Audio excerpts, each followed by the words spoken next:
Thank you all for being here. It's an honor for me. It's exciting to be here. This is my first time in Australia, and it's such a great turnout. I know that I've been working in coffee for about 15 years, and with sustainability in my job title for about 10 years. And 10 years ago, if I was to do a talk about sustainability, I guarantee there would not be this many people in the audience. I think that we would have needed about one or two of these benches. It was just, we were at a very different place as an industry, and so to even just see this level of interest is. It's just, it's huge for me. So thank you all for being here.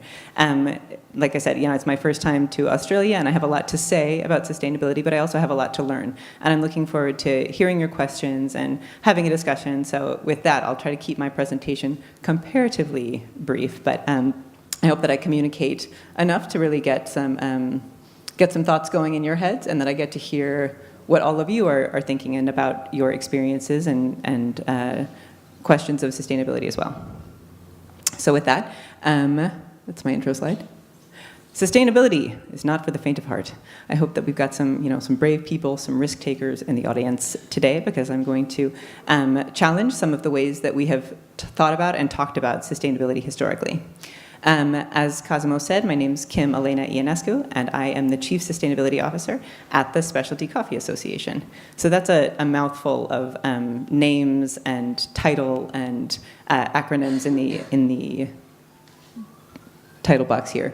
And so I want to unpack those a little bit before I get started with all those challenges to our definitions of sustainability, and go back to what is the Specialty Coffee Association, just in case some of you in the audience aren't aware. It's a membership association that represents the specialty coffee industry. So everyone from roasters and retailers to baristas and increasingly coffee producers, importers, exporters, and nonprofit organizations and equipment manufacturers, people who are involved in the coffee industry in some way may be a part of this community. That's who we represent. And in the wake of our recent unification of the North American and European associations, we have an increasingly diverse membership base that we seek to represent.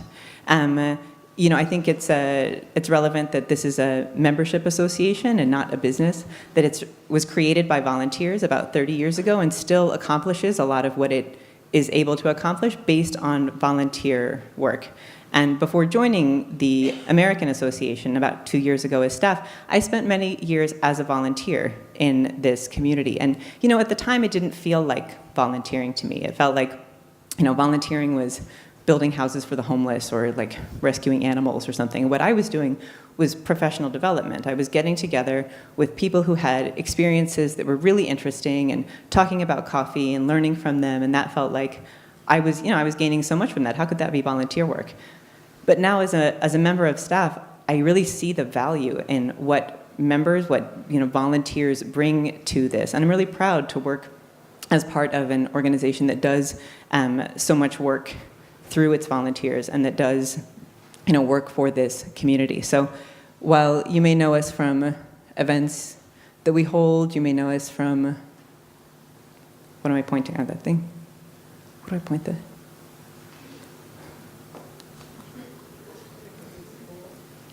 Tech support?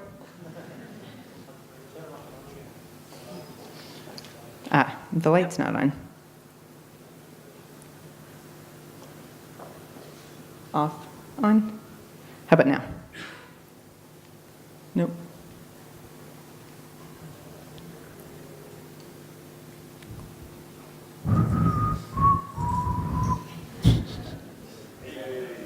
Hey. So while you may know us from events that we do, or from the Barista Guild or the Roasters Guild, World Coffee events that puts on the coffee competitions worldwide, or from the flavor wheel posters we sell, all of these things that we do generate revenue, but it's not a for-profit business. It's money that's put back into developing our community. And some of these things, these products, like these pretty flavor wheel posters, these are also tools. These are tools. This is a tool for coffee tasters. This is a tool for members of our industry to develop a common language around the way that coffee tastes. Likewise, we have tools that are focused on sustainability, a series of white papers on critical issues that are affecting coffee. The most recent one published was on climate change, and it came out in late 2016. And those are all publicly available on the website as resources for, anyone who is aware of climate change being a threat to coffee production and wants to learn more, and learn about examples of businesses and organizations that are taking action in their area to address this and setting an example for others in the community. And that gets to my world of the Chief Sustainability Officer, or CSO. So, as I said, I've had a job title with sustainability in it for about 10 years now, and I've gotten pretty accustomed over the years to getting questions about what does a sustainability manager do? What a sustainability director? What do you direct in sustainability? Or a chief sustainability officer? What do you officiate? And what's the sustainability mandate of the Specialty Coffee Association? And I can say in general terms that my job and the job of the Sustainability Center in the SCA is to identify those threats to coffee's future and to lead action to address them. And that might be individual action, or working to elevate examples of individual companies and present those to others in the community. It may be leading coordinated action, because there are many of these issues that we cannot address on a company by company or farm by farm level. And as an association, sometimes we have the ability to act in ways that an individual company doesn't, to see challenges or speak about them in a way that might be difficult for a buyer to do. And I'll talk a little bit more about that later. But over the years, as I've gotten that question, sometimes I think that it's a good-natured question, like, what does a sustainability officer do? And then other times, I read more of a challenge in it, like, what does a sustainability officer even do? And when I get that second version of the question, I think that sometimes what they're asking is not, what do you do, Kim? Like, you can't possibly be doing anything at work on sustainability. That's not a real job. But more a question about, what does sustainability mean? Or what are you talking about? This is a word that I know. I mean, I understand what the word sustainability means, but what does that mean in principle? How do I apply that? What does it mean to me? What actions are a part of sustainability? It's not something as concrete as, events or education or green coffee buying, where it's sort of tangible what it is that you do. So when I do get that question, when I feel that, like that little bit of doubt creeping in, then I'd like to refer to some of the tools that do exist to help us understand what sustainability is, because although there are different interpretations, and although there are certainly doubts about it, there are also common definitions that we can use as a starting point. And one of those is this definition: that sustainable development is development that meets the needs of the present without compromising the ability of future generations to meet their own needs. This came from a UN report, a group that was led by a man whose last name was Brundtland. John Brundtland was his name. And this is often referred to as the Brundtland definition for sustainability. And it's pretty broad, as you can see. It doesn't give us any specific actions to take, but it does balance this idea of thinking about the future and about the present at the same time. And to me, this is a good starting point. This is where it begins. This is broad enough that we can agree on it without spending a lot of time wordsmithing the exact word choice or the exactness of the definition. Another tool that I find really useful is the UN's Sustainable Development Goals. So these goals were set in 2015 by the United Nations. They replaced the Millennium Development Goals, which were also a project of the United Nations, and was a much shorter set of goals for all the countries in the world to attempt to achieve. This was a really inclusive stakeholder process. So not only did it involve all of the countries that participate in the UN, but it also engaged the business community. And they set these 17 priority areas to focus on. And within each one of these, there are numerous sub-bullet points, I guess, that are more specific actions. The actions that we would take to eliminate poverty or to reach gender equality. So these are still pretty broad. None of them is specific to coffee. But I could also make an argument that, any of these is applicable to coffee. Without addressing this, coffee's future is threatened. And likewise, that with what we do in coffee, we can have an impact, we can make progress in all of these areas. And because they are set by the UN, which is, the highest body, basically, that we have for global collaboration, and they are global goals, it also can remind us that arguing over specifics, which action is more important than another, is usually not a good use of our time. We have a lot of areas to address, and many of them, all of them are related in some way. And there's no way to address one without the other. But it gives us many avenues in which to pursue sustainability and still connect to each other and what we're doing and the global nature of this. As I said before, these are not challenges that we're going to be able to address in isolation. So these are two of the tools. But I also know that, again, if we're going back to someone who's sort of doubting what it is that I'm doing or doubting sustainability, then giving them goals from the UN is probably not going to be the most exciting thing. It's not going to inspire them to take action. It's going to feel like maybe another level of bureaucracy or something that's kind of stodgy. I mean, nobody thinks that the UN is cool, right? It's important.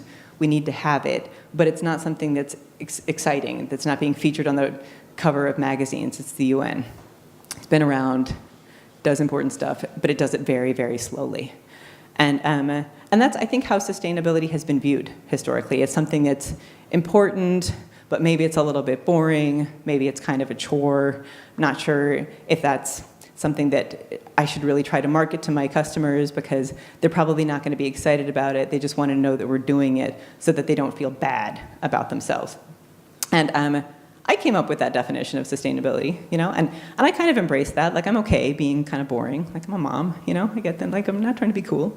But on the other hand, I think that really is an injustice to the reality of sustainability, especially in the world that we live in now. Because, like I said, we've come a long way in the past 10 years, and there are a lot more sustainability officers and managers and directors out there, not just in coffee, but in the world than there were when I got my first job in sustainability and spent a lot of time Googling what does a sustainability manager do, and like companies that have sustainability and what does their do they have a manager and what's that person's name and can I contact them? We've come a long, long way since then.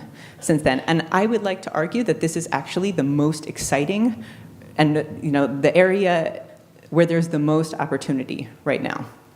And I'll give you an example. You know what kind of car this is? It's a Tesla, right? So it's fast and it's fashionable and it's also electric. This is a company that is dedicated completely to principles of sustainability. It is built into their DNA. But it's not for sustainability that this car was photographed in this way.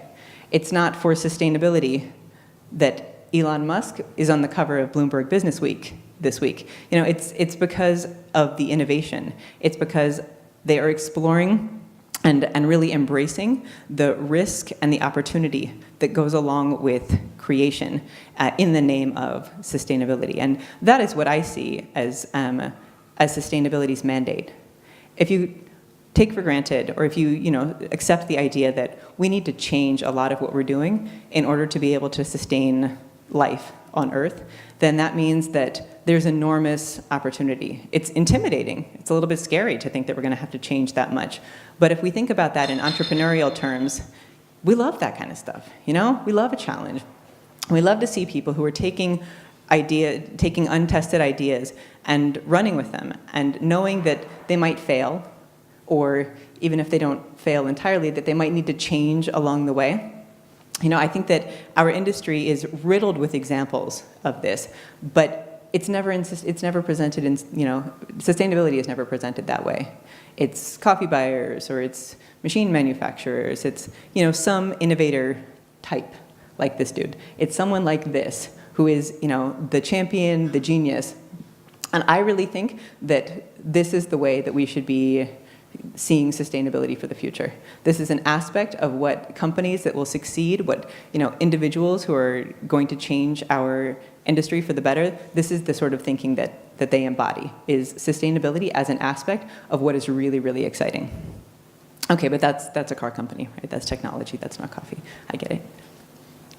But we've done this also. We've shown an appetite for innovation, for embracing new things when it potentially makes coffee taste better, new brewing technology. Or even when it doesn't necessarily make coffee taste better, but it looks really cool and beautiful. People, we get into that. People embrace that. We can present that to our customers as something interesting and exciting that we're doing.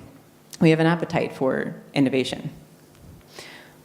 But while we focused on this highly visible aspect of the coffee value chain, there are many other areas where we've invested much, much less. For example, in coffee sorting. Whether it's sorting of green coffee or sorting of roasted coffee, we have not, as a community, put a lot of focus on the benefits that technology might bring. And I think there's no place that that's more true than in coffee picking. So if you think about the way that coffee is harvested, everywhere except Brazil, this coffee is picked by hand selectively by humans out in coffee fields, and it's an enormous amount of hand labor that goes into it.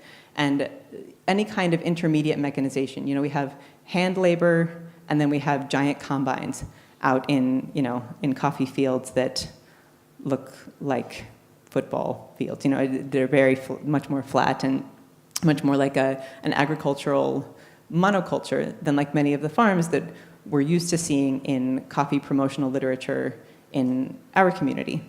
So, we haven't explored this, and I would argue that there's a great opportunity there.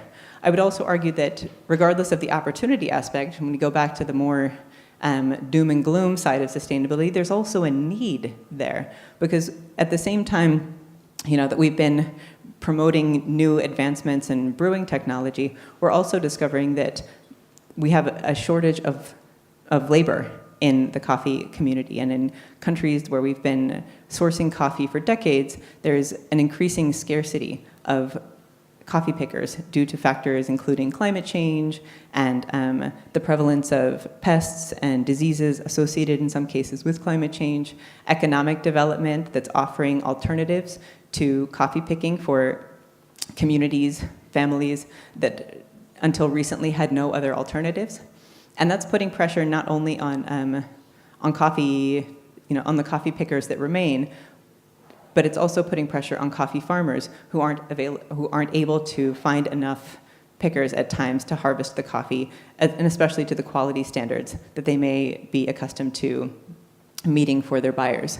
So this is not just an investment opportunity for greater, better sustainability and better coffee in the future. It's an immediate need also. And it's been a blind spot for our community. And, recognizing this a couple years ago, I thought about the fact that I spent about 10 years as a coffee buyer and never really talked to any coffee pickers. On the farms that I visited, I was used to seeing them and, maybe occasionally asking if I could take a picture, but seldom thinking about the role that they played in making every pound of coffee that I bought and sold possible, and what it might be like if suddenly their role was called into question. If I found out that there was, underpayment of coffee producers or of coffee pickers, or that there was not enough available labor, what would that mean to me? What would that mean to, my supply? What would that mean more broadly to the coffee community?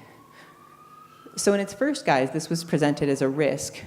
Not enough coffee pickers not being paid sufficiently, a risk to the brands of companies in the specialty coffee community. What happens if there's an article written about labor issues and someone looks bad in that article? What's going to happen in that case?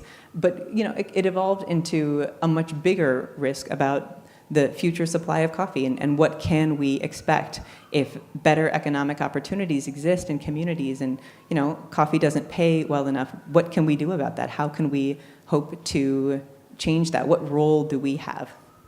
And so one of the immediate needs was to speak more to coffee pickers because that was not a group that had historically been surveyed. We had anecdotal experiences, but nothing that was concrete. So, we commissioned a report on the situation of coffee farm workers in a couple different countries in Latin America to better understand this context, so that what we knew wasn't just based on isolated cases here and there, but was a better reflection of some of the more systemic challenges and the role that coffee could play, but then also some of the areas where we would have to look outside of our community.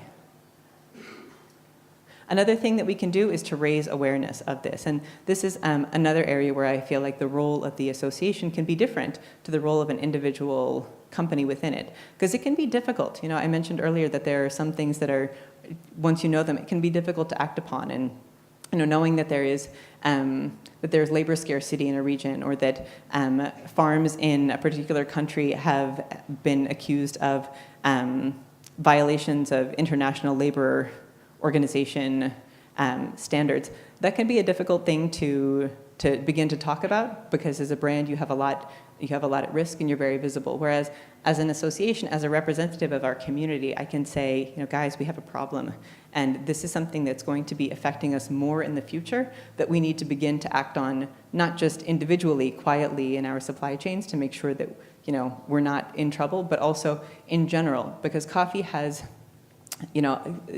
some really unique aspects, and those aspects contribute to our strength, and they also make us, in some cases, more vulnerable than other products. I think about the impact of climate change and how agriculture worldwide, we're all experiencing climate change. We all experience weather patterns that are different. We're all affected by this in some way. But climate change doesn't affect the ability of a coffee roaster to roast coffee nearly as much as it affects the ability of a coffee producer to produce coffee. And for all of the countries in which it grows, this little plant is sensitive. It needs certain conditions in order to really do well and to produce consistently and to produce quality coffee. And with what we know about a changing climate and with what we don't know, there's a lot that there's a lot at risk. At the same time, I think that we are uniquely positioned in a good way to exert influence over our customers and to be a model for global agriculture, because people feel differently about coffee than they do about many other agricultural products. Despite the fact that, when I talk about labor, every agricultural sector worldwide, in the developing world, in the developed world, agriculture is hard. Agriculture tends to pay very badly, agricultural work. It tends to be very dangerous. But, we have a higher standard for coffee than we do for broccoli.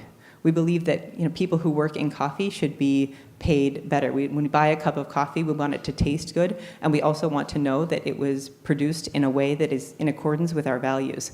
I think that many more people feel that way about their coffee than feel about their broccoli, even though many of the same challenges to the sustainability of broccoli and the labor conditions that make it possible to grow broccoli the way that it's grown exist. So that, I feel like, is both our opportunity and our challenge. It's both the good and it's the daunting of working in coffee as opposed to working in the broccoli industry. And I love broccoli, by the way, but I don't go to a special broccoli store to get my special broccoli every morning from my, special broccoli server. So coffee is different. We love coffee in a different way. But all of this about the issues that coffee has, and the opportunities that we need to be taking advantage of, both in order to move ourselves forward and inspire action, and then also in order to ensure our future.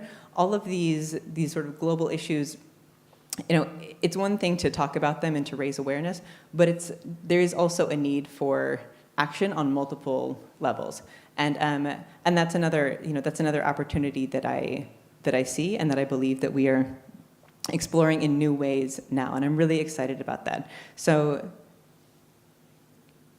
just within the past few months, some of the work that I've been doing in the Sustainability Center consists of a survey on sustainability for members of this community, because for the first time, we have this mandate to work on sustainability on behalf of this association and all of its members, its growing diversity. But we don't really know, because although we've asked members about sustainability and heard that it's important, we don't know what about it is important and how people are acting on it in their businesses, and whether or not it means buying fair trade certified coffee or offsetting the carbon emissions from their coffee roasting machine or composting coffee grounds in their cafe. What it means and how people are acting on it, there are many ways in which to approach it. And due to the diverse roles that we have in the coffee value chain, there's also a need to be cognizant of where the greatest threats are, but also to act where you have influence. So although I've spent a lot of time talking about coffee pickers, if you're a barista at a coffee shop, you may feel like that's very far away from you, and that while you may care about that, you don't have any choice in even who your coffee shop buys its coffee from, much less how the farmer is paying workers or how the contracts are being negotiated. But there are elements of these threats that exist in every environment. Elements of climate change adaptation or mitigation, elements of of gender equity or barista or empowerment that can apply just as well in a coffee shop. Lessons that we can bring that will sustain the communities that we're a part of here domestically, as well as the international coffee community that we participate in when we buy and sell coffee. There are awards given every year for examples of excellence in sustainability. That includes projects, and this year also includes business models, because this can be, again, kind of tough stuff to talk about. It can be sort of a downer to discuss all of the issues that we have and all of the threats facing coffee. But while we have these, there are also extraordinary examples of companies and organizations that are taking action and making coffee better, whether that's through school building or whether that's through their coffee buying models, or that's through the way that they engage their employees with equity in the company as the company grows. There are so many examples of this, and to be able to recognize those and connect people to one another for learning is a function that that I know that this community needs. I know that we need to not only think about the problems that we have, but also to know who's doing a great job and how we can work together to learn from those leaders. There's also a sustainability training seminar that's being developed now as a way to encourage systems thinking. So I am sort of a self-taught development person. I have a literature degree, and I got into coffee as a barista and followed that career path, and I feel so fortunate to have done so. But in that Google searching on what does a sustainability manager do, there are programs for sustainability management now. There may have been then too, but fewer of them. And some of the lessons that I now know about how to engage coffee producing communities in a participatory way, or how to set priorities for interventions in or projects in gender or projects in water, there are better ways of doing that than just picking the one that seems like the most relevant to your business, or picking the one that the cooperative leader says is the most important to the community. But I had to kind of learn that by experience, and if we can, as a community, learn some of those lessons and those ways of approaching problems before we send people out to become green coffee buyers and to start developing projects of their own, then I think that that we can achieve a lot more, and we can be a lot more efficient and a lot more effective in the kind of work that we do to improve livelihoods and to protect the natural environment. And finally, there are these opportunities, as I said before, for direct action. So there are companies that support projects like the Las Nubes project. There are projects supported by the Specialty Coffee Association as well. Things like an example of last year's Sustainability Award winner was World Coffee Research for its international multi-location varieties trial, testing out many different varieties of coffee in many different parts of the world, and being able to advise producers on which are the ones that are going to produce certain outcomes under certain conditions. And it's kind of amazing to think that that hasn't existed until now, that as a home gardener, I can look at a seed catalog and pick the tomato plant that I want based on its yield or based on how big the tomatoes are or the color of tomatoes. And that kind of resource hasn't existed for coffee farmers. And mostly the decisions that they're making are based on what is available from their neighbors or what they receive from a coffee institute at a national level or what's worked for them in the past, but not any kind of publicly available tested data on different options that they have. So all of these things are part of a sustainability strategy that will allow us as specialty coffee to move into the future, addressing some of the issues that we have, but also creating a much more exciting and vibrant field to the one that has historically been more focused on, maybe scolding those that didn't do right or choosing which one of the certifications or, squabbling over which certification is better. This new vision that I have for sustainability is one that's much more inclusive and much more representative and shares a lot more information and collaborates for the benefit of the community in its most exciting and innovative forms. So, thank you very much.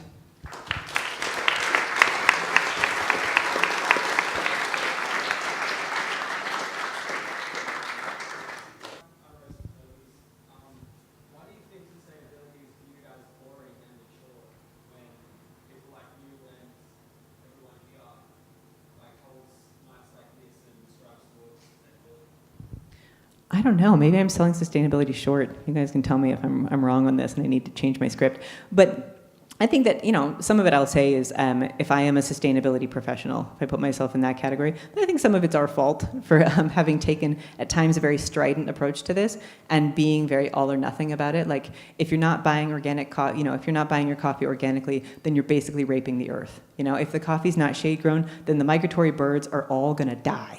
That there's this this intensity that comes in many cases from passion, from a good heart, but not thinking about the difficulty of changing changing business practices or sort of working an approach that works together with people to bring them along or demonstrate in the case of a business, like the return on investment or the alignment with the practices that you are proposing and the kind of existing mission or the priorities of the people involved.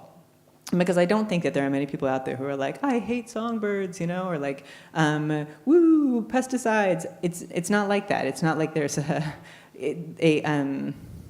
it's not a pro or anti so much. I think it's about what seems practical and what seems realistic. And I don't think that, my example of Tesla, I don't think that they're making that model, at least, is not like they're appealing to the practical exactly, but they're appealing on multiple levels. They're incorporating this into the priorities that are easier for and more established already.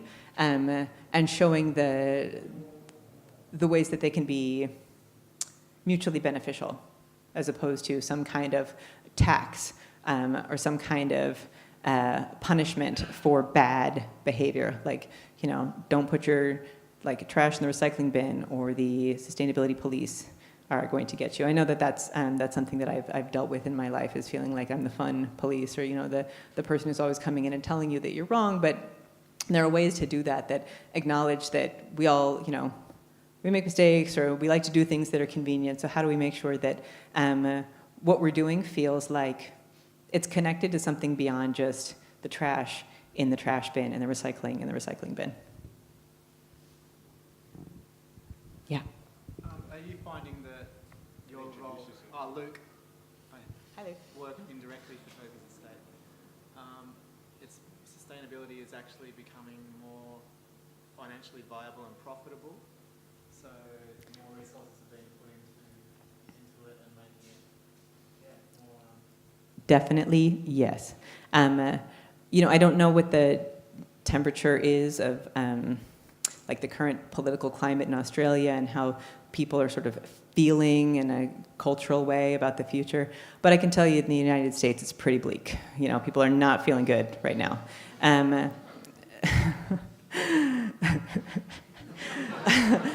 But I will say that, you know, in terms of the way that sustainability is viewed, and increasingly in the business community, you know, after the recent elections, and you know, we'll see how real all of this ends up being, but it became kind of an opportunity for companies to say, like, we're still on board with the, you know, COP21 carbon emissions targets. Like, whatever happens at a government level, we don't need to be told anymore what we need to do. We don't need your policing or the government to police us. We know that we need to do this, and we know that we need to do it as, you know, citizens of the world, but we know we need to do this for our bottom line. And for me, coming from a comparatively small coffee company, I've been really interested in the role that I have now to see more of the strategies that are being implemented by larger companies who really are thinking about the viability, not just of a coffee farm, because I think I was used to thinking on a farm level, but of an entire producing region in the 5 or 10 year horizon, and thinking, okay, you know, we have been buying this many containers of coffee from these co-ops in this region, and given the projections about climate change and the experience that we've had with coffee rust in this region over the past few years, we're now not sure whether that is realistic. So if we want to keep working with these co-ops, what needs to be addressed? What are some of the steps that need to be taken to make that even possible, much less to feel really good about planning our business around it? I think that, you know, large and small companies can act very differently on sustainability, and this is why working together, I think, offers a lot of advantages for learning lessons from each other and sort of working on a different scale, or to address using our different strengths. But that's been something that I've learned a lot from, and I think that absolutely there is a much greater sort of belief in the value of sustainability now than there was a few years ago. Aren't sustainable falling behind? Are they seeing a negative impact on their bottom line? I don't know. What do you guys think? Does anyone else want to answer that question? Oh, the question was whether, you know, I just said that companies that are, you know, being more proactive in sustainability are leading, or like are benefiting from that, and then the question was sort of on the converse, are companies that are not embracing it or that are ignoring it, are they falling behind? And I don't know. Yeah, do you guys want to, you know, talk it out? Because the community of the farmers, do they actually demand like sustainability, or it's just us at the end of the line that was like, oh, we should bring sustainability to those farms because we did that already? That is a great question, and I have been really wrestling a lot recently with the kind of existential question of who benefits, you know, and I apply that a lot to sustainability projects, or to it doesn't just have to be sustainability in general. Like when I'm buying a product, who benefits here, you know, and who benefits most? Because I think in many situations it's very possible that a lot of people benefit. So when it comes to sort of definitions of sustainability or who's driving this, I do believe, and maybe I'm an optimist, I'm a believer in this stuff. I believe that that many of the things that we are working toward in terms of the global goals, for example, really do benefit everyone, that this is shared. We do have common priorities. But I also know that some of the approaches that have been taken to sustainability historically have been very much motivated and driven by the vision of the buyers toward what is important. You know, what do I need to know? What do I need to tell my customers in order for them to believe in sustainability, and not by, okay, let's look at this farm and really see what it does need. And I use examples of certifications, which I think are great tools, by the way, before I criticize one or before I sort of dismantle one. And I think about like organic certification, and how if you were a farmer looking to really kind of maximize the natural environment or the soil health on your farm, then you might use many of the practices that are part of organic certification. You know, many of those are like pretty inarguably good soil health practices. But would you do all of them? You know, maybe not. There may be some that are not really that relevant. And would you certify if it wasn't for the buyer? Probably not. You know, some of the practices are what would contribute to your sustainability, but the certification is a way of encapsulating it and sort of identifying it with something that is a common language, that's a useful tool that allows you to reach buyers in the market. So I think that's one of those examples where arguably everyone benefits, but who benefits most? It might not be the producer, you know? Did that answer your question? Okay. Ben. Hi. I know your name. I guess going back a couple of questions about the character of sustainability and how it's kind of perceived out there, and then the need for kind of collaboration and maybe getting this practice or these efforts valued by the consumer, who ultimately spreads the money back, or hopefully potentially back into the supply chain. Has there been any discussions around setting kind of minimum standards almost into a certification kind of round of saying this is a sustainable coffee, or this is, it seems early days? No, this is actually a conversation Cosimo and I were having in the car on the way over here, like an hour or two ago. And I think that I'm of two minds in this. On one hand, I feel like if we are not communicating this to consumers, then we're really kind of missing out on making this sort of truly sustainable, you know, if it's a hidden thing or if it's just something that we do. But on the other hand, I also feel like when we put our efforts in sustainability into trying to meet the consumers' expectations for sustainability, then we're in danger, at least, of falling into sort of perpetuating the scenario that I was just talking about in defining sustainability here on behalf of, or sort of for the people whose livelihoods are really threatened. And you know, I'm really excited about the nascent Producers Guild within the Specialty Coffee Association, because I see that as a potential mechanism for really being able to organize the experiences of coffee producers. Because right now, I think, I'll use myself, for example, that if I wanted a coffee producer's opinion, I'd probably just call one of the people that I know, that I have trust and established relationship with. But it's not fair to put that person in the role of like the producer who speaks for all producers.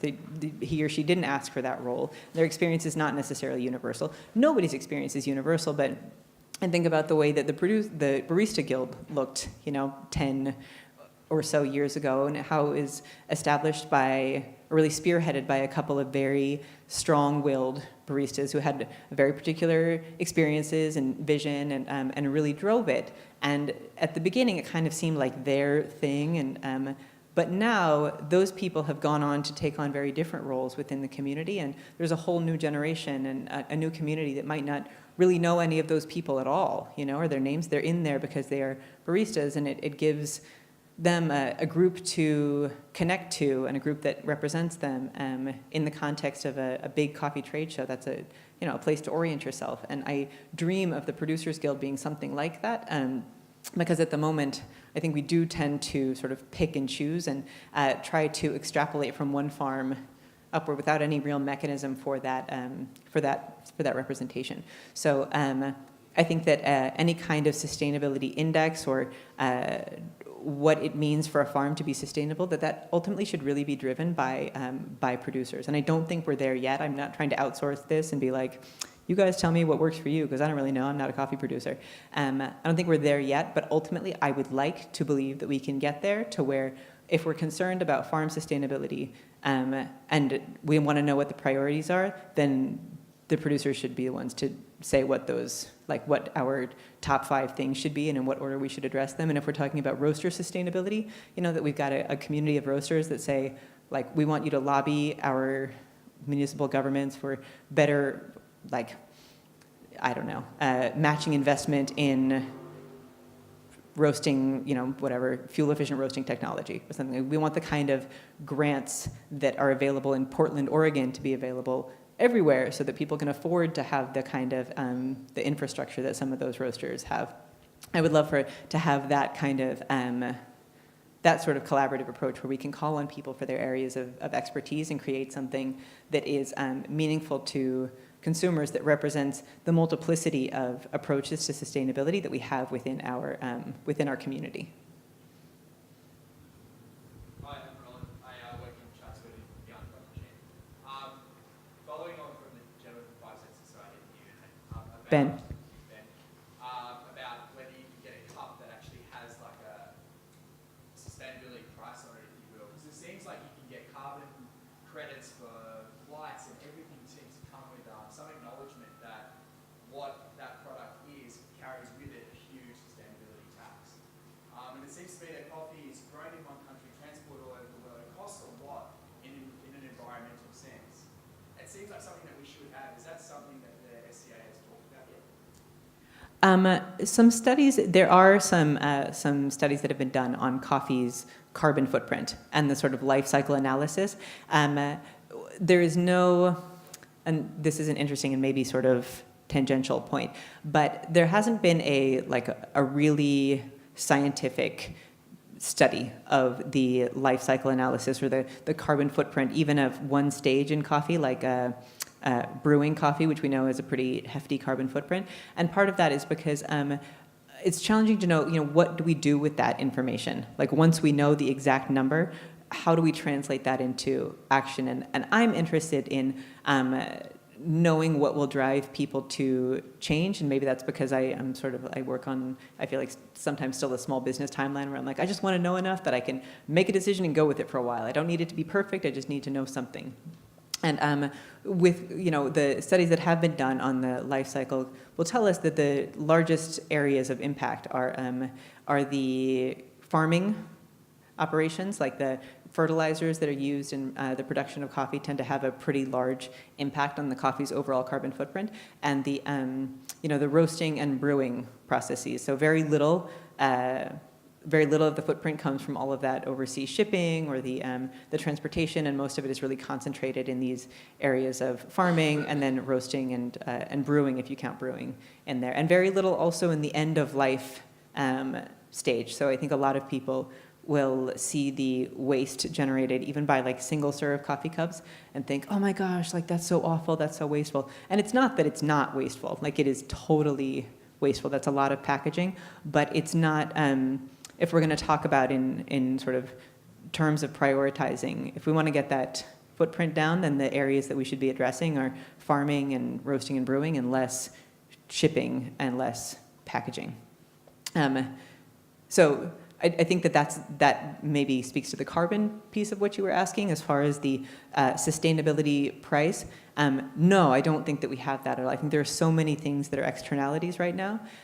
There are a couple of really interesting studies being done, and one of them I happen to know someone who's working on a sort of a true price study in Mexico of the cost of Mexican coffee. So if you were to consider all of the environmental and social factors that maybe aren't typically considered when you're setting a price based on the commodity futures price and maybe some sort of quality premium, what is being lost there? What's being lost in terms of the environmental damage or benefit, some of this, because some of the ways that coffee is grown can really provide, there is the opportunity to provide environmental benefit, to have carbon credits or ecosystem services payments that we just don't have, we haven't really captured until now. And I would be fascinated to know if we did have something like that, and if the sustainability, I don't want to call it a tax because that is like totally in the not fun, not exciting. Nobody's excited about paying taxes. But if there was a sort of a price for sustainability, what if it was $1 per pound? What would people pay it, or would it be like, oh well, that's a lot? I'm not sure we can do that right now, so we're going to keep that in mind and keep doing business as we have been. I think it's very difficult to break the cycles, even when you know more, when you look around and see that everyone else is doing more or less the same thing that they always have been. And that's where the consumer piece comes in, because to most consumers, it's still, like, it doesn't seem that different. It doesn't taste that different. It's still kind of vague what it is that you're buying, and how much how much you, quote unquote, should be paying for it.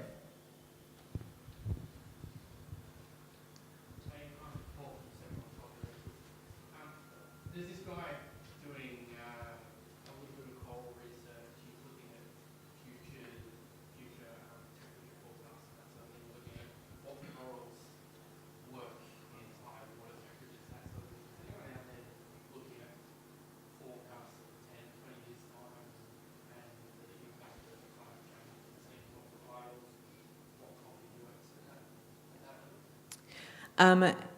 Kind of. There are a number of different studies that have been done, predictions and climate modeling under different scenarios for different coffee producing regions. Sort of saying, okay, under this particular scenario, this is how much coffee production area we would lose. Under a different one, this is how much coffee production area we would lose. There's no place where in 2015, or in 2050, it looks really good for coffee. Like, oh wow, this is going to be great. Most places show only decline. There's one, that I was sort of surprised to see, that there are parts of Ethiopia where in 5 years there may be more coffee being produced there than now. But still, that's 5 years. In 2050, we're still, like, it's pretty negative. As far as then connecting that to what varieties are going to work, I think that also speaks to the need for more coordinated work on things like the development of varieties and the sort of the testing in different places and under different stress scenarios. How do they adapt? Because that is that connection has yet to be made, at least that I have read.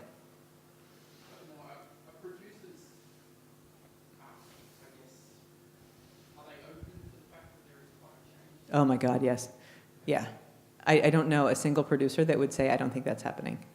This is something that producers have been saying for years, that, and as general as the weather just doesn't act like it used to much more specifically, yes, we're being affected by climate change. It's making it really difficult to produce coffee, or we just don't know, even if it's not warming, we just don't know when certain things are going to happen and how to plan for the inconsistencies that we experience that we didn't before. And it contributes to the risks in coffee. So there's not only like the risk of the volatile commodity futures price, but there's also the risk of not knowing what this year is going to bring from a weather perspective, and how much to invest in your farm. Or I think to that sort of labor point that I was talking about earlier, the coffee rust outbreak in Central America contributed to a lot of pickers not having work that year, and then not having any choice but to leave to do something else. And once they left, they didn't come back. So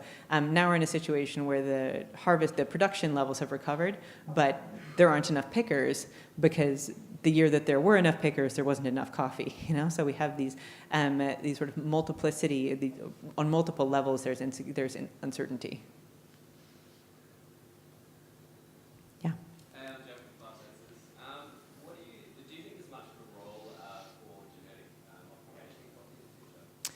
That's a great question. I am, like I said, I'm self-taught in sustainability, so I really don't know anything about genetics, and very little about the work that's being done. So that's my caveat. To be totally honest with you, I do kind of like to imagine a world in which genetic modification makes it possible to grow really amazing tasting coffee that's like drought and rust resistant at 800 meters, I just love that. I love the idea that that's going to be possible. And with that in mind, it would be hard for me to dismiss genetic modification as a categorically bad idea, which a lot of people in the organic movement do, is to just say, no, it's wrong. If it's organic, then it's not GMO. No GMO is important. I don't think that, I'm not like betting my future on, or our future on, genetic modification. I feel like there is, I want to explore, I kind of want to have all the avenues for exploration because I want to sustain the livelihoods of many of the people who are involved in coffee production now, and I don't know what tools we're going to need to do that. Yeah.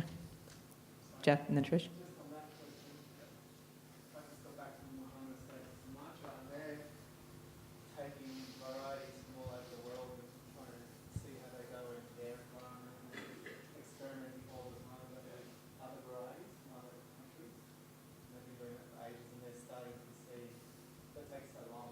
Yeah. But they're really, there's a lot of experimentation going in there. There's not so much genetic. Yeah, I mean, there's a ton of experimentation that's going on. World Coffee Research, there's so many avenues to explore even before getting into genetic modification that we haven't done yet because we've been very reliant on the same plants and haven't had a lot of investment in the development of kind of the sort of intentional development and exploration of the potential of the varieties that we have. So I'm not saying that there's no need for it, but I also feel like we are, we're just, we have a lot, I think, even with more traditional plant modification. Yeah, yeah, exactly, with the science. Trish. Yes, my name is Trish, and my question is more just kind of an idea of what you see happening with the organization as it's developing that helps answer those questions that are a little less exotic, like what are we doing about brewing, what are we doing about roasting, so not always looking at the other guys to make it work for us and to be innovative when they are strapped for cash and don't even know how climate is affecting their lives, but here we are, fat and happy in our cafes, doing amazing work, and very, at my cafe, when I remember when we decided we were going to turn off the espresso machine in the night and have it turn on automatically in the morning, boy, the stuff we heard from people like, how dare you do that? Why would that be such a weird thing? Why do these things kind of keep, why do we have this barrier? And you feel that the association can help us get past this idea of forgetting to look in the mirror? Yeah, I definitely do, and I don't ever want the sort of priorities that I have, or that I think I probably make pretty clear to seem like I'm kind of excusing everything that happens here. Like, we don't have to think about the carbon footprint of flying to Australia to give talks because, we're buying our coffee right, or we are like investing in new varieties. So I think that there's so much that we can and should do, and can encourage each other to do, and can learn from. Like there are examples of this. There are tools, there are resources, and many of those are actually even available with outside the coffee, our core community. Programs like the Energy Star program, which is a program of the Environmental Protection Agency in the United States, which have some, have resources that we are not necessarily always tapping into, again, because it's not been the area that's been most exciting. There haven't been champions for it. There hasn't been a competitive advantage established to installing solar panels on the roof of your roasting plant. Even though there are some roasters that are doing that, it's not seen as like, ooh, I'm going to get the customer, I need to have solar panels, or I need to demonstrate that my cafe's carbon footprint is lower than my competitors if I want to bring those customers in the door. It's just, it hasn't been that way, and I think that we could we could and should do that better. I also think when it does come to my sort of focus on the threats to coffee, I do think that as an association, often when we think about these two ways in which sustainability plays out, it's already big. And then when we take into account everything that happens there and everything that happens here, it becomes really, really big. And for a company, a small cafe, say, it can feel like, well, what am I supposed to do? Am I supposed to turn off my espresso machine, or am I supposed to invest in climate change adaptation for farmers? And to be honest, I kind of feel like it's a both and thing. And we turn off our espresso machines at night because we are good citizens and we understand that we turn off lights. That is what we do. So we apply the same sort of logic that applies to every other aspect of our lives. The things that we know about driving less and walking more, we do that in our cafes also, or in our businesses. We try to minimize the amount of shipping that we do of our product or whatever it is. But then I also think about the fact that, we could reduce the carbon footprint of all coffee shops to zero right now. If I could snap my fingers and magically do it, that would not change whether coffee farmers continue to plant coffee. Like that would make zero difference to the future of coffee production. And that's what's, our demand is growing and our supply is not. And yet or at least not the supply of, some supply is growing. It's not that simple. But the supply of coffee from El Salvador, say, is not growing. So if we want to address coffee's future, then I do feel like the more critical aspects, if I need to be telling people, guys, we got a problem, and that's what I sort of feel like except in an exciting way, that's like my job as the sustainability officer, is to say, these are the biggest, these are the biggest priorities that we have. I want to be able to connect people within who have these sort of similar positions to be able to do their actions better, but then also as an industry, as a community, say, if we're going to work together, what do we work together to do? And we work together to address those issues that are going to keep us from being able to have the coffee that we cherish. Does that make sense? I don't want to ignore it, I'm just wondering if there's, these are all great, they're all, initiatives they might have. I'm just wondering if there are any tools being developed to kind of help some of us to start where we live. Yeah. Because the bigger issue is really things we have to leave, to some extent, up to the experts. I can donate money or have a bribe or join an association which supports these things, but what could I do in my world? And are there any, is the sustainability council working on things that help? So we've got 3 green guides that are resources for cafe owners in addressing sustainability. One's on water, one's on energy, and one's on waste. So those were developed based on request from the Barista Guild, saying, we value the work that you're doing, the focus on coffee production issues and threats, but we want to be able to take action where we are, because we're just going to get frustrated if we focus on farm workers all the time, because we can't really do anything about that. So we want to, help where we live. So those, I would say, are 3 underused resources, and part of that is because, admittedly, as an association, we have not done a great job of really publicizing and sort of republicizing and reminding people of what information already exists, the work that has been done. But those are guides that are full of that kind of suggestion. And then on kind of a broader business level, I would also, I would really like to develop a more tangible relationship with the B Corporation network over the next few years, which is a sort of an institute or an association that recognizes businesses that have built sustainability and benefit, B is for benefit, into their business model. So not only companies that are, in coffee terms, like buying the right coffee with the right certifications, but are doing that, and then also maybe offsetting the emissions from their coffee roasting, and also offering their employees equity in the company, and also putting in place formal grievance processes for employees who have complaints, and all of these different things that are not exclusively about coffee and could be equally applicable to a coffee roasting company and a machine manufacturing company and a small NGO and the shipping company that you choose to carry your product, and the paper cup machine, like all of the companies, that it's just about how you operate and less about what you buy and how you buy it.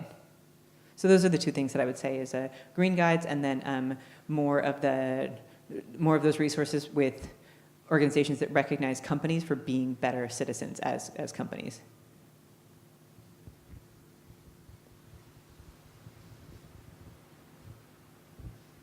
Yeah. Do you think roasteries as a whole, in your experience, are working in a sustainable way at the moment, or do you think that we need immediate change in the way we roast the retail?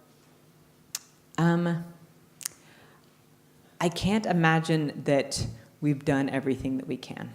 You know, I think that from my experience working in a roastery, you know, I knew that there were many opportunities, to Trish's point about how to be more efficient, including in things like not leaving the doors open when the air conditioning is running, you know, or all of the little things that that we just know better, or but then I think also in terms of roasting technology, there are roasting machines, like Loring is one of them, that have really sort of built sustainability and lowered energy use into what they do.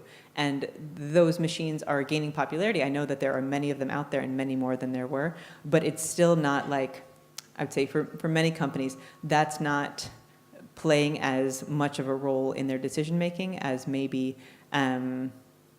other factors would. So this is not to say that everyone needs to switch to Loring to be sustainable. There are many different, you know, I know that there are many different factors to consider, but that's one of those areas that makes me think, well, you know, if we still, like, if that's not a fundamental decision, if you're not being asked by your customers, or if you're not asking yourselves constantly, why aren't we roasting on Lorings? You know, why are we using a less energy efficient roasting machine? If there's no good answer to that, then we probably could be doing better.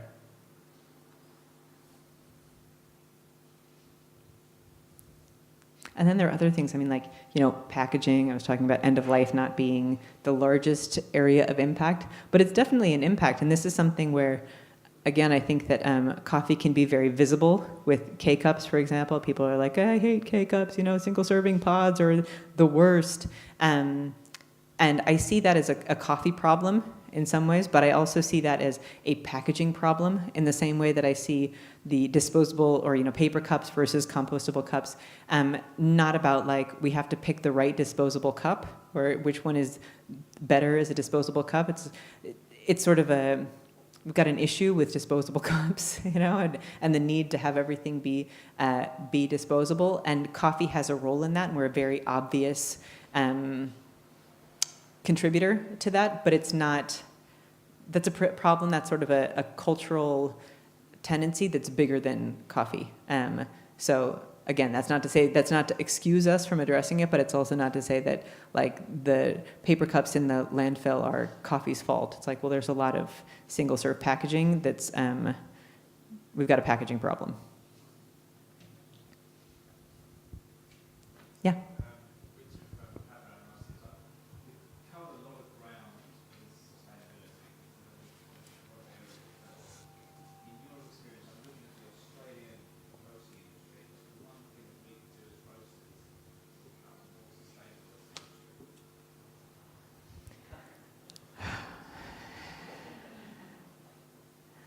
One thing.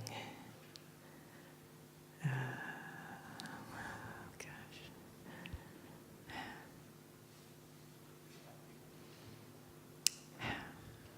You know,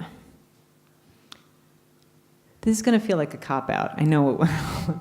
But I really feel like, you know, even just in the 12 hours, not even 12 hours that I've been in Australia, some of the conversations that I've had have led me to recognize how little I previously recognized some of the differences between Australia and the markets I was more familiar with, like, you know, the United States and Europe, and to a certain extent even the sort of burgeoning coffee consuming cultures in places like Colombia and Mexico.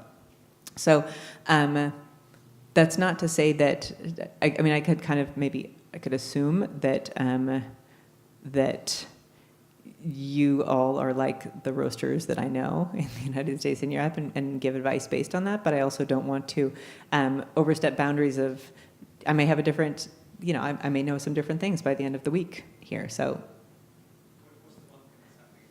So, you know, I would say that, that if there's one thing that you all as roasters can do, it's, and this kind of gets back to the sort of general thesis of my presentation here, it's to not see sustainability as an outside, you know, a set of criteria to satisfy and then be done with, so that you can have that if anyone ever asks you about it. To see ways in which that adds value to your business in all sorts of different aspects. And if you have a sustainability officer, that's great, and include that person in conversations about strategy, and think of that person as an innovator and someone who's going to help you see opportunities that maybe no one else is seeing in the marketplace now. If you don't have a sustainability officer, then there's likely someone, and you might be that someone at your organization, who feels passionately about this and feels like, I don't know if this thing is real, but I know that I care about it. And I think that thing is real. I think that at this point we've established that there are enough people, and the research that's been done, at least in the United States, on younger coffee consumers shows that while people aren't exactly sure of what it means, like they're not ascribing it to a specific certification and saying sustainable coffee is X, Y, and Z. They're saying, this is important to me, and I am willing to pay more money for it, and I am going to ask questions about it, and I am going to look for brands and products that do this better. So I think that's the mandate right there, to be able to say, all right, like, I'm going to be the sustainability champion, and I'm going to advocate for us to do things that we haven't done before, and they may be things that are not yet proven to work, but that's great, because it means that, that identifies that they're new, that identifies that they haven't been tested and proven to not work, as many of the things that we have done as business to date are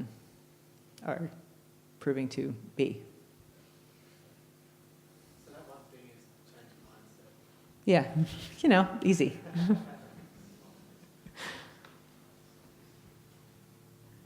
All right. Thank you.